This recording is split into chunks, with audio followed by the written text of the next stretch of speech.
Hello. I just want to quickly share my testimony with all of y'all, just to let you know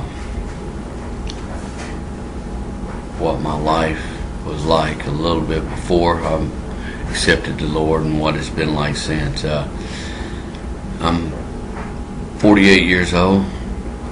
A lot of y'all know I was born in Greenville.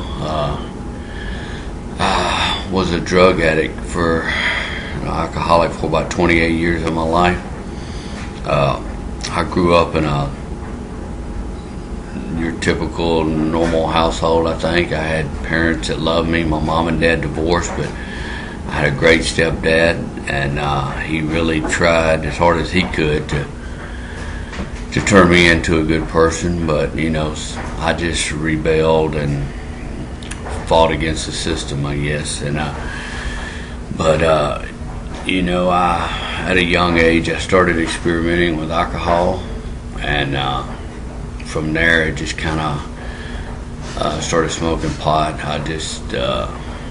And then from there, it's just multiplied. It's just like a wheel. Once it got rolling, next thing you know, I was doing every drug imaginable: cocaine, heroin, LSD, and finally, the last 8 or 10 years of my life, I was addicted to meth. And as a lot of y'all know, it will kill you. It's destroyed so many families and lives that I can't even begin to explain what it does to people.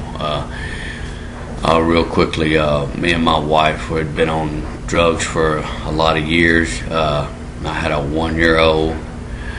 I had I think a 12-year-old and a 8-year-old. This was 2003. We was living in Pearl, Mississippi. The Lord had just placed me on this street. I feel like today that He placed this lady that ended up being an angel from heaven for me right across the street. Her name was Ms. Livingston, Mr. and Ms. Livingston. What a great people. I owe my life to them. These were the type of people that seen us up all night partying every night. They never once pointed their finger at me, told me I was going to go to hell by the way I was living. They just simply waved and smiled, and for some reason I just felt drawn to them. I would cut their grass, and I don't know, but drug addicts don't do something like that unless they're getting something in return. My wife asked me, said, "Why are you every time you cut our grass, you cut their grass? Is she giving you pills or something?" She just assumed that I was getting something for it, but I don't know why I cut their grass. I just, felt the need to, plus I was probably speeding, and I would have cut every grass on the street. But anyway, just to cut right to the chase, a lot of years of drug abuse. Never really did it in the presence of my children, but that didn't make it any better. I did it. I stayed high every day. The last 4 or 5 years, it got real bad. I always managed to pay my bills, keep the lights turned on, pay the rent, but I was making pretty good money at the time, and and I was just blowing it all, right off my nose or whatever. But God was putting some things in place in my life that I didn't realize then that I do now.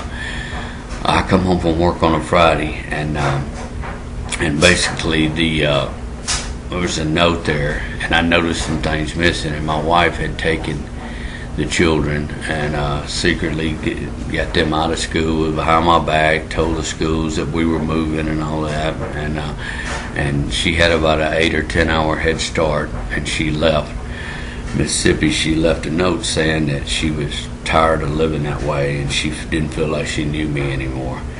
And I went into this rage. My first thoughts was I'll just chase her down and kill her and take my kids. I felt like, how could she do this to me? Poor me. Why me?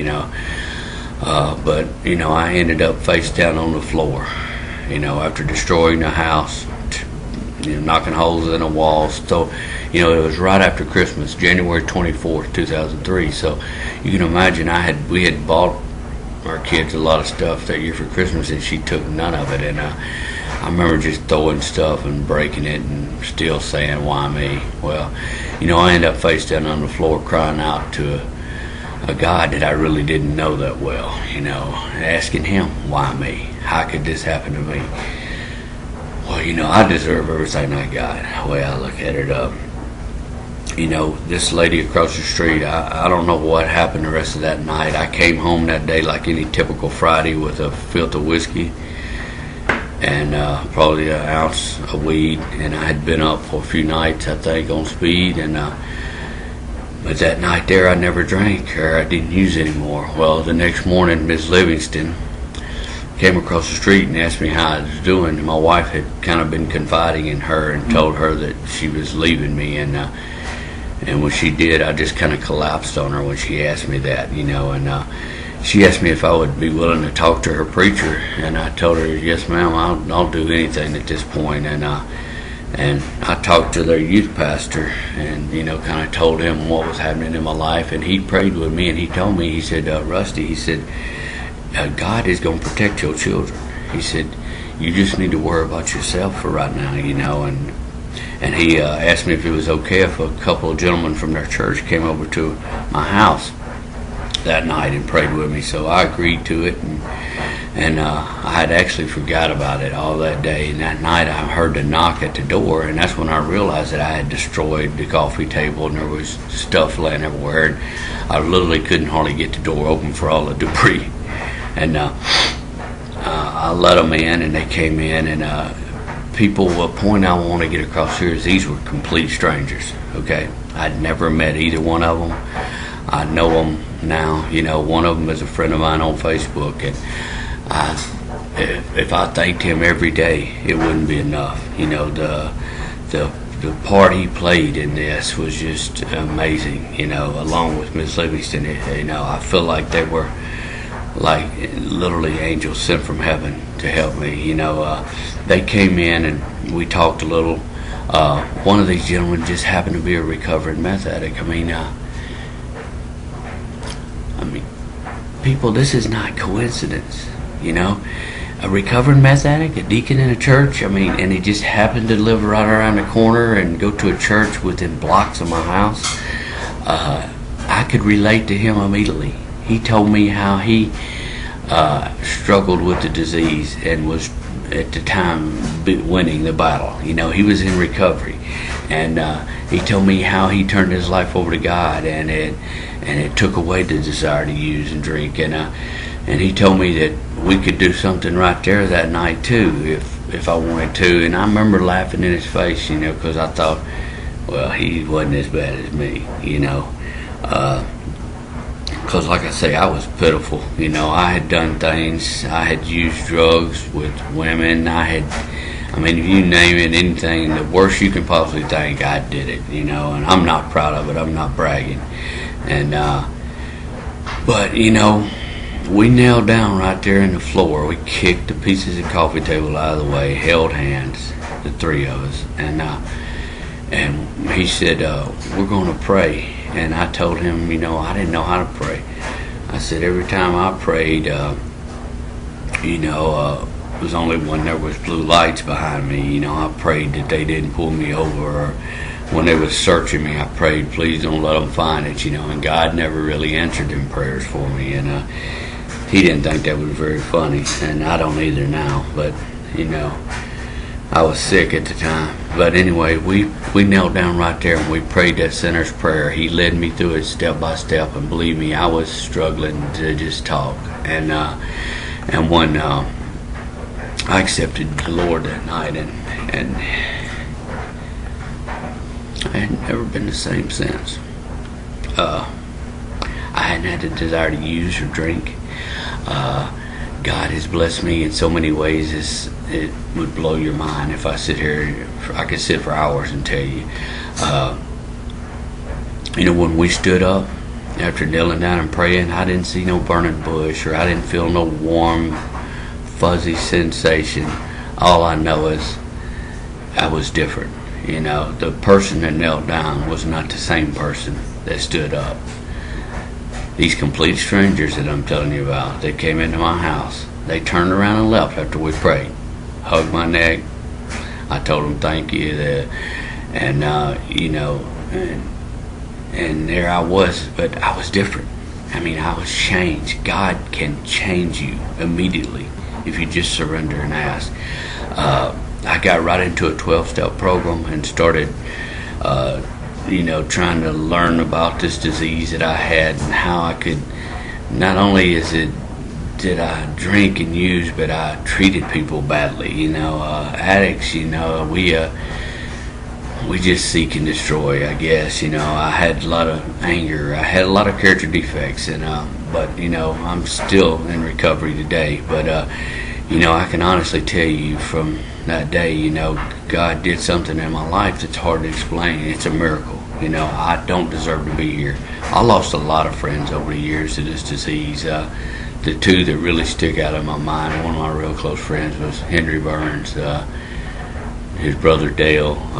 Just recently I lost a friend of mine, Big Bubba, and this disease is killing people every day. I just pray that, you know, my prayer is that I hope and pray that I can, that all of y'all, if you don't know the Lord right now, my prayer is that you'll just, you know, give Him a try. You know, He's there for us. He loves us, and I'm not trying to say I'm any better than any of y'all, because I'm not, you know, but I do know what God has done in my life, and you know, it's all because of this. I feel like this lady, her actions, her obedience to God. She calls these guys up, and they come. They don't know what kind of freak I may be. You know, wonder what they might have thought they were walking into. Somebody that'd been up for who knows, for all they know, months on best, you know. But yet they accepted. They came right in there and led me to the Lord. You know, I owe them my heart and soul. You know, I'm so grateful to them. You know, because I feel like God places people in our lives that He wants there. You know, and I just my heart goes out. I have such a burden for those that don't know the Lord, and just me knowing what a difference He can make in your life. So, you know, maybe you don't care for what I'm saying, but you know, my plea to you is if you don't already have a relationship with God, just please give God a chance, because He can definitely change your life in a good way. And you know, God has called my oldest son to be a preacher. My whole family's in church. Go figure that. I mean, me, the worthless drug addict. Look what God has put in place in my life. How many families in this country would not like to be able to sit here and tell you that their entire family is in church, that they know where their teenage boys are every night? Both of my boys have never tasted alcohol. You know, that's not any of my doings. That's God's doings. You know, all the glory of this goes to God. And I just thank you for watching this, if you did, and I just hope and pray that you'll share with other people. And maybe it won't make no difference, but you know, I feel like I've been sent by Jesus to share this with you. And God sent Jesus. Jesus is sending us. Thank you.